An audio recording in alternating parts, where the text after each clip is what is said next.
Hello, everyone. Welcome to Community Pioneer. I'm Jeff Kelly. I'm joined here today with Superintendent Chad Williams of the Shelley School District. Welcome. Thank you very much. Thanks for having me.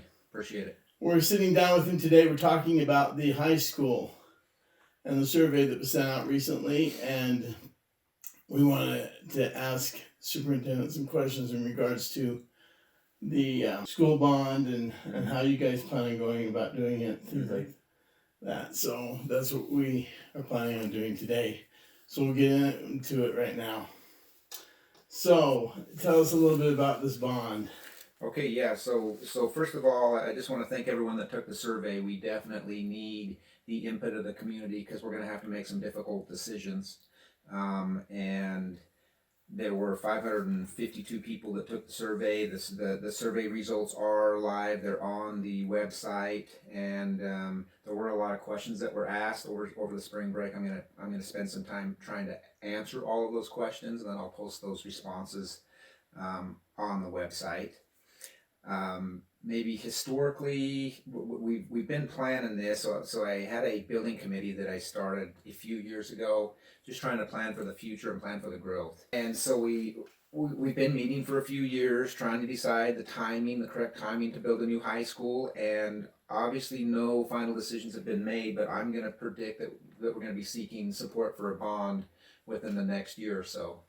The enrollment numbers for fall 2023 will probably be an indicator of, are we going to try to pass a bond spring 2024, or are we going to delay it another year? Okay. So in this information that you have here, Fast Facts, you have indicated that you want to go out for a bond next March. What's the bonding capacity of the school district there? So our bonding capacity, there's a law that only allows school districts to bond up to 5% of the market value, and so the projections for Shelley School District are $68 million, which sounds like a huge number, but if you look at the Fast Facts, if you do spend a little bit of time on there, and you look at what other buildings have cost to build, $68 million is not going to build the high school that we want. Right, because if we're looking at 4A type student body, 1,300 students. Yeah, we currently have at the high school. We currently have I should have memorized it. Between 700 and 750 kids. Right, and so how big of a high school do you build? And that is the question, and that was one of the survey questions. And if you look at the results of that question of the capacity, that was one that actually kind of surprised me. There were a lot of people. It was kind of split between 2,000, 1,700, and 1,500. But the feedback from the community was, let's build a high school that has the capacity of probably 1,500 or more. And if you look at these numbers of recent bids on the Fast Fact sheets, $68 million is not going to be enough, and so we're looking somewhere between 115 million. Yes. So the building committee has been meeting with the design team, and the design team consists of an architect and engineering firm, and then also a construction manager of Bateman Hall, and we've been brainstorming, kicking ideas around, trying to figure out how to prioritize, and we have a meeting with them, with the design team again, I think on April 10th. After that meeting, there'll be survey number 2 coming out so that we can seek more input from the community, because we're going to be forced to prioritize. Do we have to build a high school in the next couple of years? What happens if we don't? No. Let me reframe that. So what happens if we don't build a new high school?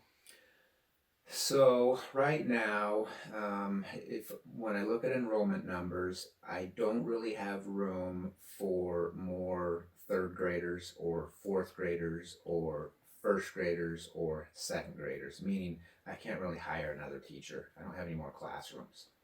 And It's pretty close to that in all of my other buildings. Some of my other buildings have like one classroom available that we could hire another teacher, but the enrollment numbers really are going to force us to, we're going to need more classrooms. You need modular units. So and ultimately that has been my goal is how can we avoid modular units? How can we plan ahead so that we can avoid those? We already have 4 classrooms at the high school that are modular classrooms, and we're thankful that we have them. But if we don't build something solid within the next few years, we're gonna be seeing modular units really is the option. If you look at fast facts, and I don't want to like say, hey, we're gonna add a bunch of modular units, because that's what I want to avoid. But if you do look at our fast facts on the second page, what can we do to mitigate large class sizes? There's like 6 bullet points of things, other options we have to try to mitigate large class sizes and growth. But as we have met as a building committee, we feel like the best avenue is to move forward with the new high school. And then as we surveyed the community also, just on that first survey, we had 86% of those that took the survey that said, yeah, it's a good idea to build a new high school. So how do you go about building a new high school when you don't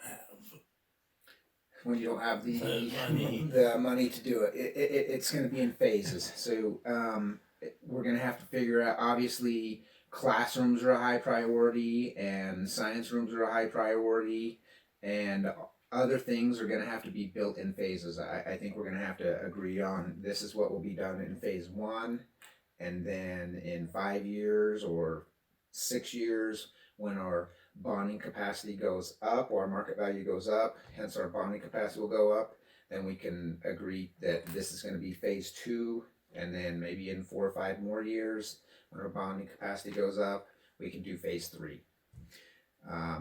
So the only way that this can be done, as far as I understand, it's going to have to be done in phases. How have other school districts done that? So the one example that does come to mind is Salem School District. Their bonding capacity, they have more challenges with theirs than we do, actually. So they have just added on to their high school, which they did that, I want to say, about 12 or 13 years ago, because they couldn't afford to build a new high school. And then they recently chose to build a middle school because their bonding capacity just isn't high enough. And you can build a middle school. Middle schools are cheaper than building a new high school. So could you build a middle school here instead of a high school? So by all means, anything is optional. If we did choose to build a new middle school, we would have to change the configuration, because right now our high school's full, so we wouldn't be able to have a high school that's 9 through 12. You have to go back to 10 to 12. We'd have to go 10, 12, or change the configuration some way. But that being said, if we build a new high school in phases, it's probably also going to force us to change our configuration somehow. I don't know exactly how yet, and I think I'm going to have a lot more answers after our meeting in April, and after we get survey results number 2. Okay. So what survey questions are you going to ask the public that's going to give you a definitive idea of how to move forward? So on survey number 1, we didn't have any price tags. I didn't include any price tags at all. And so survey number 2 is going to be, I think, okay, nothing's final, but I think it's going to say, okay, this is how much a gym is going to cost. This is how much an auditorium is going to cost. Right. This is how much a expanded library or a library is going to cost. There's some things that you have to have. You can't have a school without a library. So I would say this is how much a gym is going to cost. This is how much a ag/CTE building is going to cost. This is how much an auditorium is going to cost, and then try to prioritize what we can use that we already have. Could we have students walk to our current ag building during phase 1? Could we offer a few classes in the current high school for high school age kids, which the plan is that becomes a future middle school. Questions like that are going to be what we're going to be looking for feedback on. Okay, so if you build on the 38 acres that you have south of the high school, and it's 28. It's 28 yeah, acres. It's 28. Right, 28 acres. I think it's either 26 or 28. But Okay. anyhow, So you'll have kids who go back and forth to school. I would say possibly. Possibly. We haven't fixed anything yet. Right. We just been brainstorming and kicking around a lot of different options.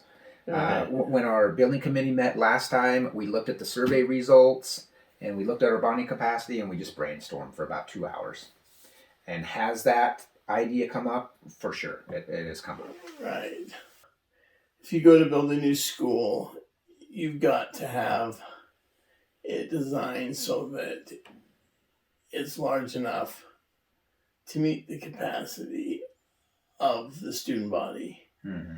But you're going to have to build it in phases. How are you going to go about doing that and making it work right? Mm-hmm. No, very, very good question. We've spent a lot of time discussing what capacity do we want our new high school to be.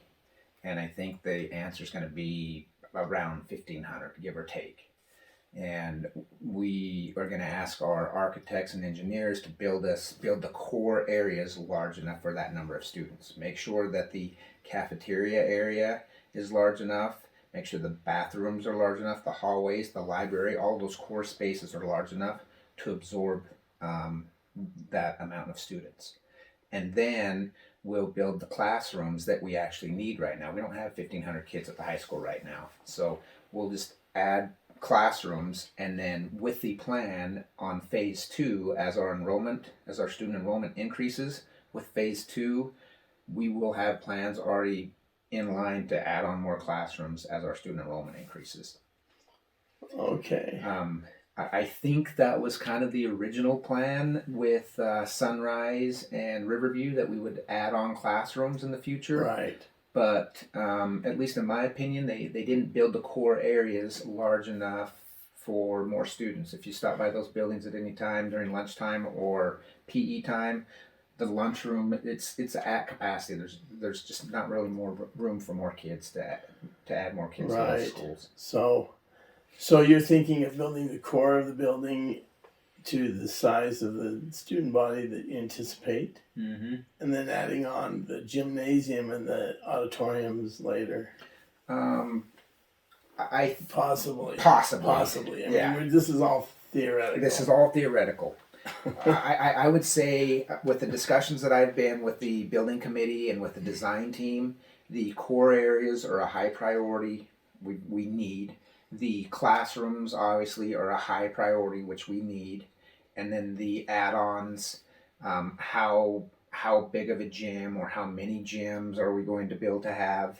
How big of an auditorium are we going to have? So the feedback we've gotten from our design team is there's kind of a threshold of a seating capacity below 1,000. If you get up above 1,000, they're telling us it gets quite a bit more expensive. But they're also telling us that there's a big difference between a 1,000 capacity auditorium and a 750 capacity auditorium. So I would anticipate that that's going to be a question on survey number 2 of, hey, here's how much a 999 capacity auditorium is. Here's how much a 750 capacity auditorium is, and how big of an auditorium do we ultimately need and want? Right. Now, for those people who think that you should go to modular schools, why shouldn't you go to modular schools? You know,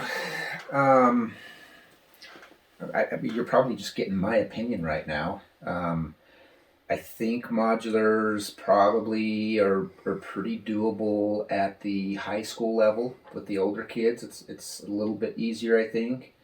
Having little kids walking upstairs, going to modulars, I just don't think that's a very good idea.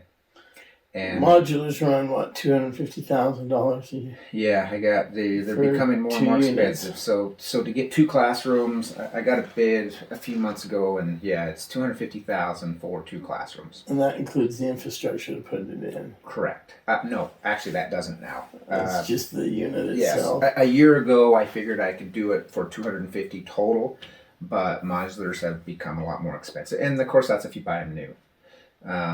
Could you find some? I would say they're a hot commodity, and that's another thing that discussion that we've had is if you look at Rigby High School, which is really pretty brand new. If you look at Black Canyon Middle School, which is pretty brand new, they have modulars already, and that's kind of what we want to try to avoid. Right.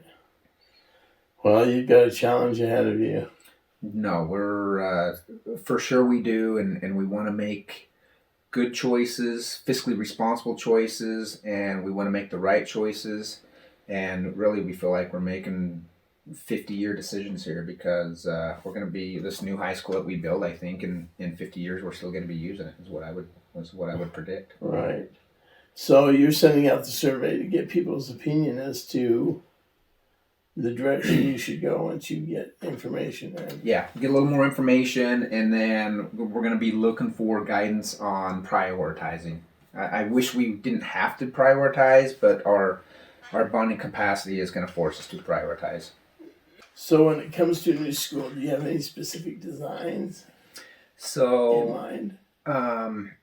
By no means is anything final, but the building committee we've visited a few different schools. I've visited a lot of different schools, and there's a school that has been rebuilt 7 times. It's Middleton High School, and so it's Middleton High School. It was built twice down in Utah, Green Canyon High School and Ridgeline High School, and now it's been built twice over in the Boise Valley, also Ridgeview High School in Owyhee. And we really like that design, and by building a school that's already been built, it's going to save us millions of dollars on the design of it with the architect and engineer. Oh, So that's good. if I was going to answer that directly, I would say we're going to try to build a school similar to Ridgeview, and all 5 of those schools, they're very, very similar, but they also have a couple of things here and there that are a little bit different. But from all the feedback that I've gotten when I've talked to administrators and people that are actually in those buildings, and then the feedback from the building committee, I would say we're going to try to build a school kind of like Ridgeview, but we're going to obviously have to do it in phases. With the bonding capacity, how does it work? Where does most of your money come in your bonding capacity? So it's all taxes, okay? So, and that's why we're trying to seek as much input from the community as we can, because the community is going to be the ones that vote to approve the bond or not approve the bond, and then ultimately we're going to be the ones paying taxes on our property taxes. So does most of that tax come from commercial properties or from new homes that are being constructed, or? So everybody that has property tax, everybody that owns property will be paying for the bond. Homeowners do have a tax exemption, tax exemption, and so as a homeowner, which I am, depending on the value of my home, and we'll have a calculator out on our website once we get a lot closer, but I'll be able to go on there and say my home is worth this, and it'll minus my homeowner's exemption, and then it'll calculate how much it's going to cost me on an annual basis. The Fast Facts does have a rough estimate of what it's going to cost. And actually, if you looked at that Fast Facts when I first pushed it out, I've updated it. It actually got updated in February. So it did change a little bit. I can't remember if it went up or down. It didn't change very much, but it kind of shows what it's going to cost if we bond for $68 million. Yeah, I'm just wondering, going forward, what kind of developments can have to occur to have increase in bonding capacity? No, that's a good question. So we actually thought about that. The discussion took place of should we just wait for our bonding capacity to go up higher so that we don't have to build this new building in phases. And the construction manager, Bateman Hall, they said our projections of our market value are going to go up 6% each year. And if you compare those to the projections of what it's going to cost, construction costs, we actually think we're probably going to be losing ground each year because we think construction costs are going to go up faster than 6%. And keep in mind, those are projections, but they're coming from people that are in the businesses. Right. So it's not pretty anyway. Exactly. Okay. But you're pretty sure where the high school is going to go. You have a fairly good idea that it's going to go over there on that 28 acres. So that's something that I wanted to mention because I did get a little bit of feedback on the survey question because I did include a survey question about the proximity of the new high school. We do own 26 or 28 acres south of the softball field and south of the high school. And it goes down the baseline. And in my mind, I was always like, hey, we're probably going to build it out in that farm. It's being farmed right now out there in that field somewhere. But after getting after having more discussion and such, the idea came to, well, if we moved it closer and maybe build it on top of like where the soccer field is and maybe on top of the softball field in that area and relocated the soccer field and the softball field, we would be able to continue to use some of the facilities we already have, like the football field. We would be in closer proximity to the current high school, which would allow us to walk to the ag building or walk to the Ox gym. But that would require infrastructure. It would require a street to be put in. Yeah. It doesn't matter where we put it. We're gonna have to put in some asphalt. Serious infrastructure. One thing that kind of surprised me on the survey, there were quite a few people that made a comment about parking, and that also came up. If we positioned the new high school closer to the current high school, we could expand parking and share parking as well, which would equate to some cost saving. Right. Well, that sounds exciting. Well, we look forward to the next survey and we'll figure out what's going on, right? Yeah, for sure. Well, yeah, we are. At some point, we're going to make a decision. Right. We've been brainstorming for a couple of years and we're still brainstorming. And we finally have professionals that can give us advice with the design, with the architect and engineer and the construction manager.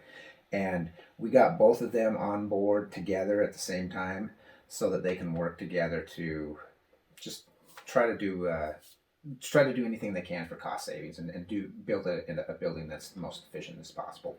Okay, well, thank you for coming in and sharing that with us. No, thank you. And if anybody has any questions, like I said, I'm going to try to answer all the survey questions the best I can next week and post that online. And just stay tuned because we need everyone's support for this to be successful. After looking at the bonds that failed yesterday, there were seven bonds up and only 5 of them passed. It's a challenge to pass a bond. You have to have 66.67% of those who vote in favor of the bond. You have to have 66.67. And you had 64% said they wanted to do it. Actually, it was more than that. 86. 86%. Yeah, 86. And yeah, so we feel like there's support. So we're going to try to move forward. Okay. Well, thank you for coming and sharing that with us. We'll keep in touch with you. Okay, that sounds great. Forward. Thank you very much. Once again, thank you for joining us. We'll see you next time.